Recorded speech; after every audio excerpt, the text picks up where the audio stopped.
Hi friends, masala puri bhelpuri నేను ఎలా చేశానో చూపిస్తాను. ఓవర్ నైట్ నానబెట్టుకున్న బఠానీని మార్నింగ్ ప్రెషర్ కుక్కర్లో 5 to 6 విజిల్స్ తీసుకున్నాను. కొత్తిమీర, పచ్చిమిర్చి, పుదీనాలని మిక్సీ పట్టుకున్నాను.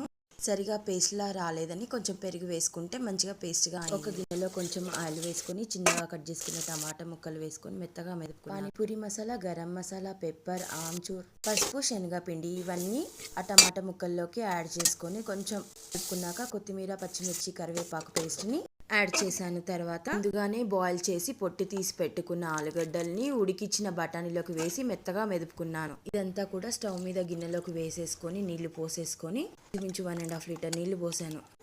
సిమ్ ఆర్ మీడియంలో పెట్టుకొని కావలసినంత ఉప్పు వేసుకొని మధ్య మధ్యలో అడగంటకుండా కలుపుకుంటూ మంచి బాయిల్ వచ్చాక తెలుస్తుంది అది అయిపోవడం. లేదంటే 1 ఇంచు వరకు వాటర్ ఎవాపరేట్ అవ్వడం గమనించితే ఆపేసుకుంటే అయిపోతుంది. చిన్న చాట్ చేసుకొని ఆస్వాదించడమే.